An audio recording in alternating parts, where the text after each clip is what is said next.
Hey,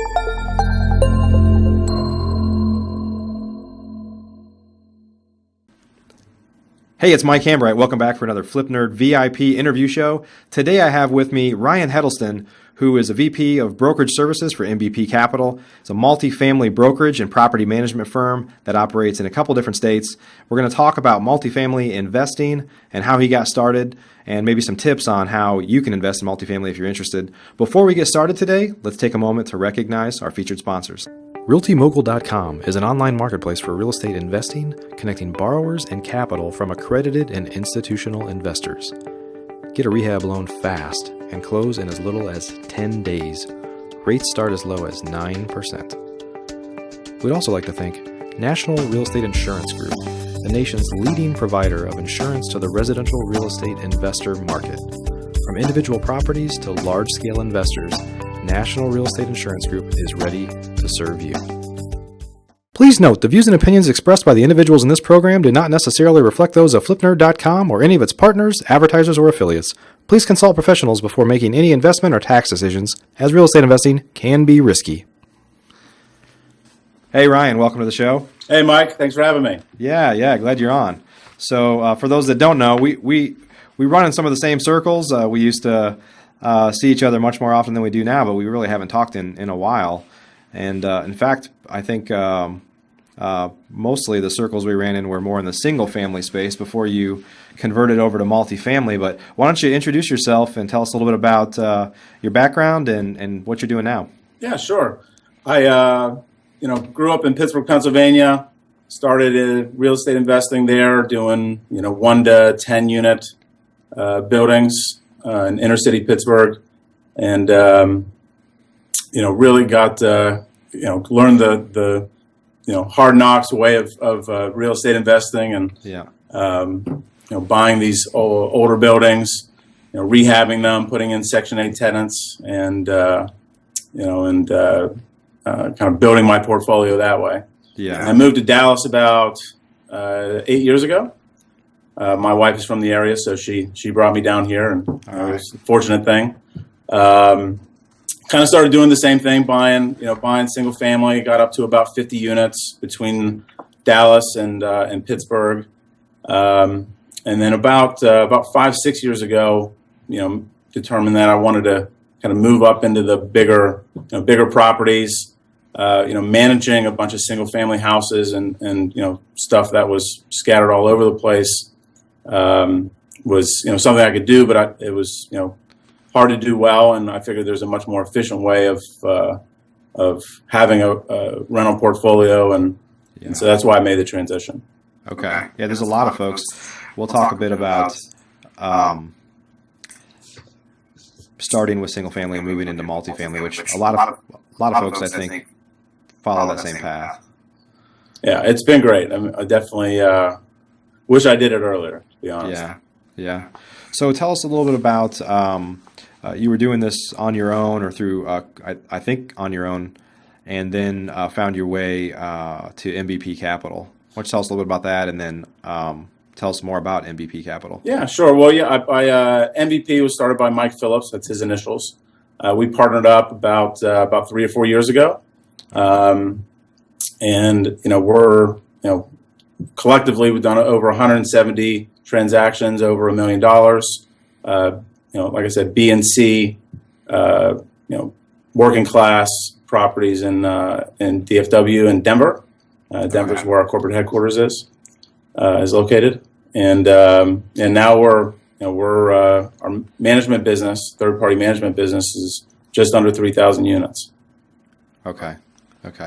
And so talk a little bit about, because I think about it myself sometimes, all my rental properties are single family, and I'm fortunate to have a great property manager, so I don't really have to do much, but things happen. I had a fire a couple weeks back that I'm dealing with now, and things happen. You can never get totally passive. Oh yeah. Not with single family, but talk a little bit about some of the pros and cons of single family rentals versus multifamily. Sure. No, I mean, they're both great businesses. It's really a matter of how you operate those businesses and how effective you are in it. But from my perspective, on the multifamily side, especially something that's 100 units or greater, you're able to have a dedicated staff. Yeah. Full-time manager, full-time maintenance person, and they're really more of like self-sustaining businesses. Whereas, the single family, you have to have a remote staff that, travels around, and logistically it can be challenging. You also have economies of scale. Yeah. You've got one or a couple roofs for, depending on how many buildings you have on the site. Right. As opposed to, if you have 50 single family houses, you got 50 roofs, that kind of. Sure. Buying power when you're doing rehabs, the ability to buy, a 100, shower curtain rods or, something along those lines. Right. And, flooring, appliances, you just have a lot more ability to push that price down because of that. Sure. When we're doing about, $6 million of capital expenditure projects right now. Okay. And using, being able to use that to get greater pricing power. Right. And the biggest thing for me, and really the reason why I made the transition, is the ability to increase, value of the properties, beyond just what you do from a physical standpoint to the building. Rehabbing houses, you're able to obviously, rebuild the whole house, put in flooring and make it great. But the value of that house is really limited to, what the house next door, right, is worth as well. Whereas, on the multifamily side, it's really a function of what the cash flow is, the net operating income, and how you can creatively increase that net operating income to increase the value. And the ability to do that is exponential. Yeah, so things like improving vacancy rates and raising rents, and there's a lot more levers you can pull to add value. Absolutely. I mean, there's so many different ways. We just took over the management of a property in Farmers Branch. It was 255 units. The property was mismanaged. Payroll was way too high. The rental rates were low. Occupancy was good, but the real big thing that was being lost is that the property across the street that we manage was billing back for water and sewer, trash, and pest. So all of those things weren't being captured. So there's a huge opportunity to raise shed those costs, bill back those things to the residents, and pretty significantly increase the net operating income. Yeah. And by extension, the value. Right. And of course, not that every seller thinks this way, but even for a multifamily, I mean, they're selling at a multiple of their net operating income, right? So if the property is not performing well, they're limited by what they could even sell it for. I mean, they could be in denial and say, I want to sell it for 2 times that.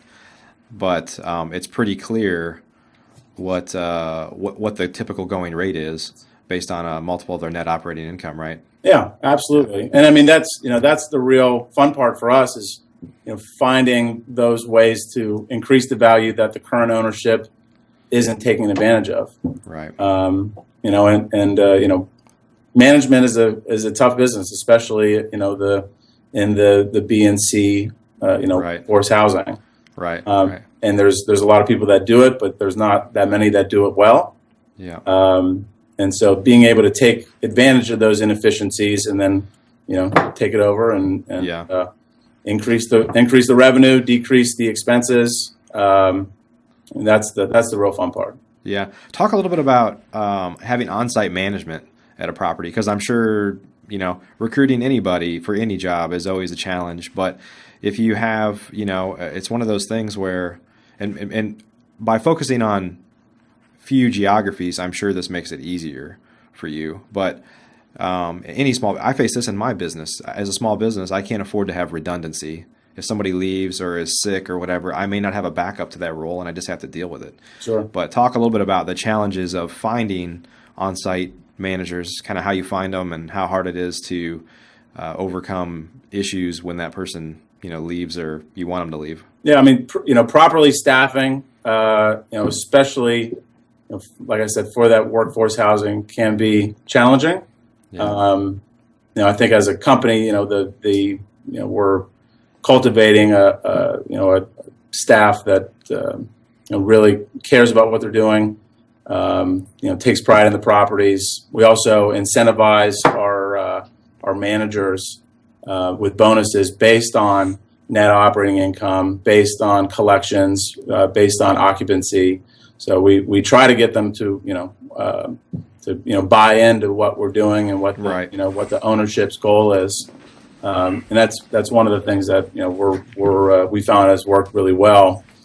The other thing, so for the managers that we have on our properties all have to speak Spanish, regardless if it's the profile of the tenant base is Spanish speaking or not, because typically the maintenance staff are Spanish speaking, at least in the in the DFW area. Right.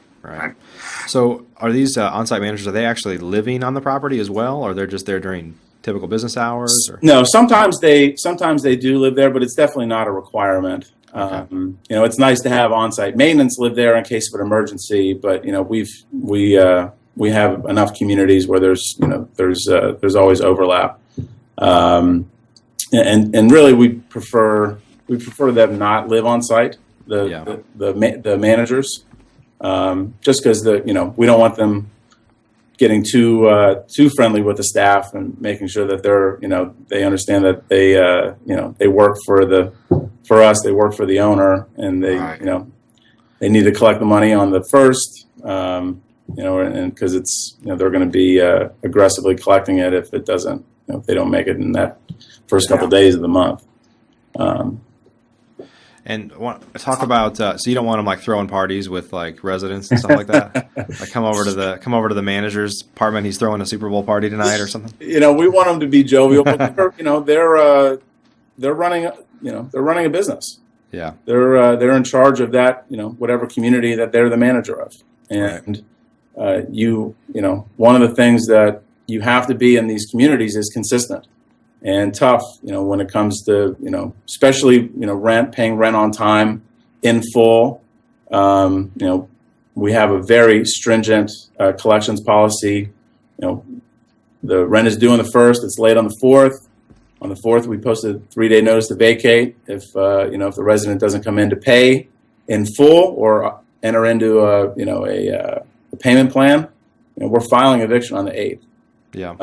So that's, and you have to be that way. Right. And if you are lenient in that, the word gets around and, then your manager's spending more time collecting money than they are doing the other functions that they need to be doing on the marketing and, sure that it's tough. I mean, my rentals are generally in the C and B class. Mostly I've kind of gravitated more to C's, but it's unfortunate. You give somebody a little bit of leniency and unfortunately they start taking advantage of that. You give them an inch and they need a foot the next time.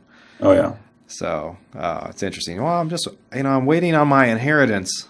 It's like, oh, okay, well, if I had a penny for every expense, that was as a landlord, you always have lots of stories to share with people for sure. So absolutely, yeah.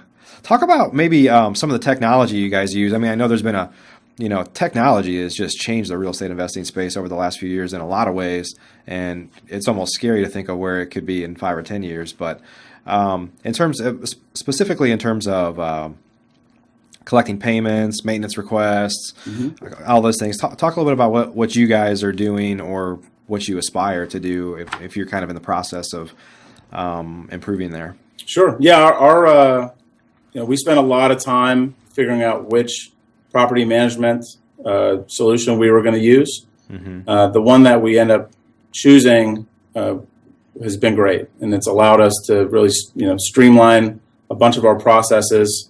And really be efficient. For example, if any of our residents at any of our properties are able to go into their resident portal, make payments online, have request repairs, that kind of thing. They can see their lease. know when it expires, so on. A lot of people have that. The one thing that we also have is a 24-hour call center. So if our manager is out on property, showing a unit to a prospective tenant, somebody calls, they don't get a busy signal, they don't get a voicemail, they always get a live person.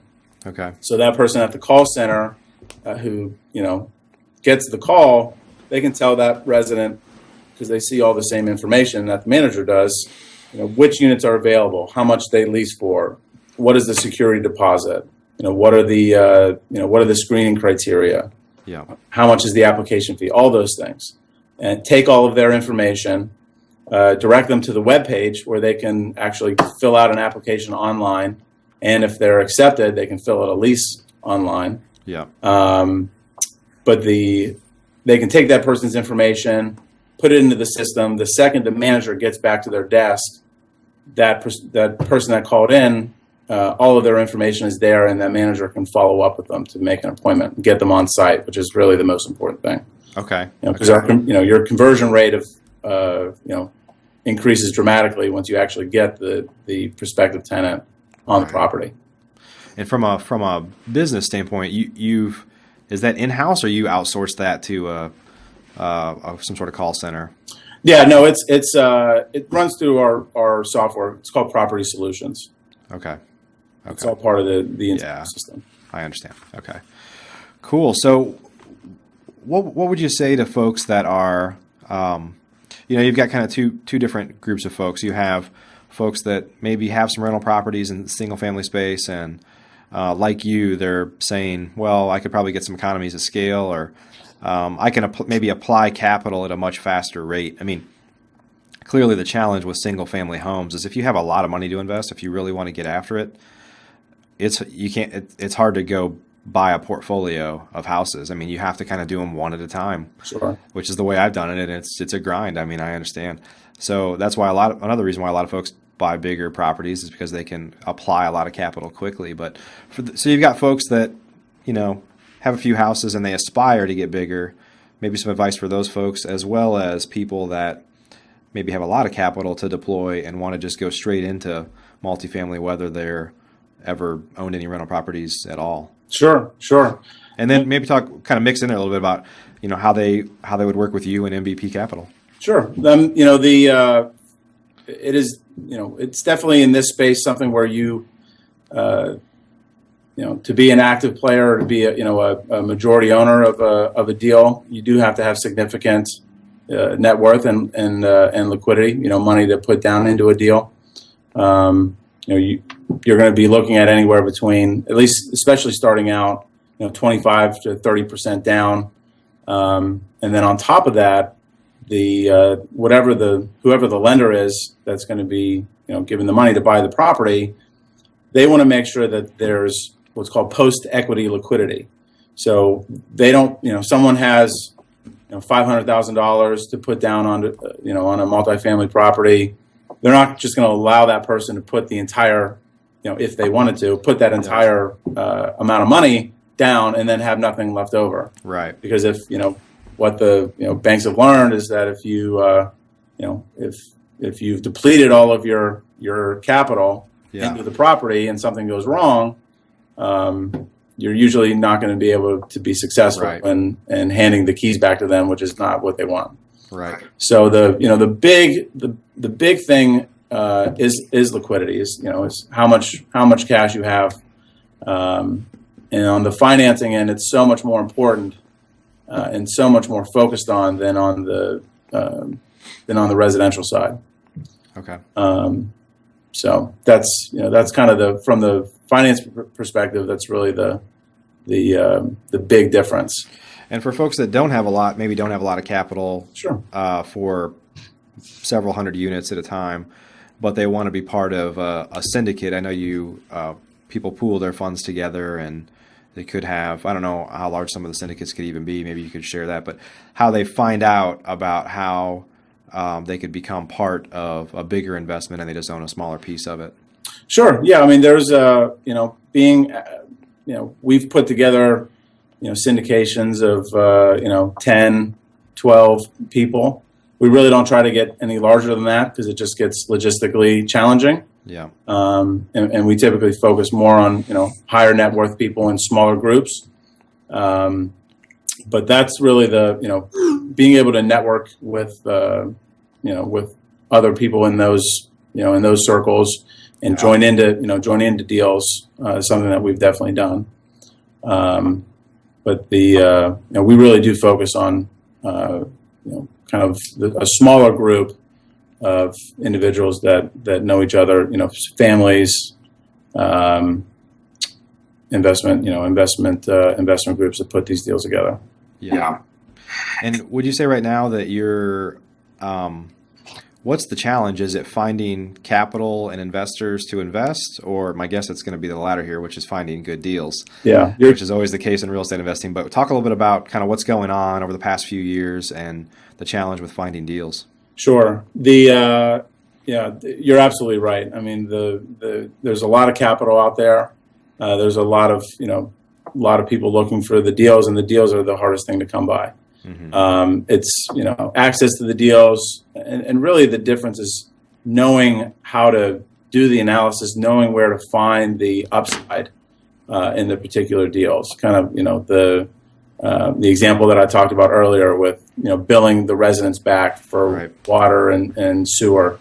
That's a huge thing that you need to be able to look at a deal, know how to capture it. Right. But being out there actively in the market like we are, having relationships with the brokers, which is in the multifamily world, the larger properties, it's really a small circle mm-hmm. of guys that are doing the majority of the listings. Yeah. So having those relationships is something that we have, and just being active in the market, and also we're out there looking for off market deals for our clients. Talking directly with sellers. So yeah, I know, and again, I don't invest in multifamily. I'm very interested and intrigued. We're going to change that, Mike. I know. Maybe we do, because one at a time is getting tough. I know a few years back, it was much more likely that people were picking up deals from, hedge funds, people that were buying massive portfolios of single family, multifamily, commercial properties, all sorts of stuff. And people were able to buy from, huge private equity funds or hedge funds that were just scooping up tons of stuff that they didn't even really know what was in it until they started to pick it apart. Is that still going on, or are you having to buy pretty much more directly from direct sellers at this point? Yeah, I mean, there's, it's competitive out there, but there's still good deals. Mm-hmm. And the REITs, and the institutional buyers are really buying the A products or the B plus products, stuff that we typically don't focus on because the returns aren't there. Yeah. But the B and C, the 1960 to 1990 construction properties, there's still good opportunities out there. It's definitely more competitive. Sure. Cap rates have compressed, significantly over the last few years, but it's knowing how to analyze the deals and finding the opportunities that's the big caveat. Yeah. And where do you see things going from that regard over the next few years? Yeah, I mean, with at least in Dallas Fort Worth, as you know, I mean the population growth, the local economy, the outside demand from specifically from California. Yeah. At least in the multifamily side, there's a substantial growth that's happening here, and the market is hot, but it hasn't reached a point where people are buying things and lenders are lending money on deals that don't make sense. Yeah. Or they're basing it on pro formas that are unrealistic, which is really which was the problem years ago. as things were getting a little out of control on the lending side. Right. So you're saying it's not quite there yet. So but that's when I want to come back, is when it gets out of hand, and then it's time to come in and scoop it up. Sure. Well, yeah. I mean, understanding the market cycle, is key too. Yeah. But there's still good opportunities out there, but it's not all from a macro level. It's really being able to find those opportunities, find where those inefficiencies are, and take advantage of them, and increase the net operating income, and by extension the value. So we've been seeing a lot of pressure on the single family side, really in markets all across the country, from it's a number of reasons, but obviously the hedge funds have had a big impact. Are they do you see them playing much in the multifamily space? Or? A little, not as much as you might imagine. Yeah. I can't exactly tell you why that is, but there's more of a demand from small investment groups and family offices and that thing for the assets that we're acquiring.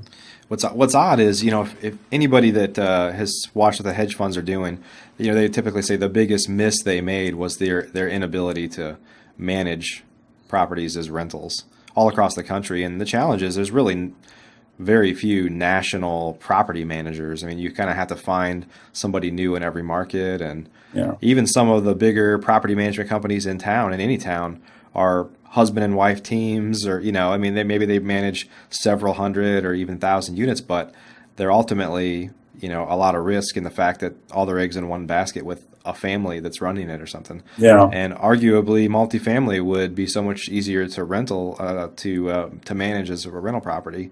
It's easier to scale and things like that. So it seems a little odd that they wouldn't play more in that space. But yeah, I think you and I knew, once the hedge funds really started getting involved on the single family stuff, that was problematic. And how do you efficiently manage a big portfolio that's scattered all over the place? Right. So it's no surprise that there's been some issues there. Yeah. But it goes back to having the units all in one place, and operating it as as just a mini business with a staff that's on site. Right. Well, if folks want to get a hold of you, Ryan, or get a hold of MBP Capital, and they're interested in learning more to invest, why don't you tell everyone how to do that? Sure. You can go to mbpcapital.com. You can email me directly at ryan@mbpcapital.com. Love to help people go from single family investing into multifamily, and taking advantage of what it has to offer. Awesome. Well, Ryan, thanks for your time today. Appreciate you joining. All right. Thank you, Mike. Okay. Good to talk to you. Bye. Bye-bye. Are you a member of FlipNerd.com, the most robust real estate investing platform in existence, where you can find off-market wholesale deals and great vendors literally in your market? You can get access to advice from experts and learn about local clubs and events right in your backyard. If not, please visit FlipNerd.com and register for a free account. You can register in less than a minute. It's pretty much the coolest site that's ever existed in the real estate investing industry. So get on over to FlipNerd.com.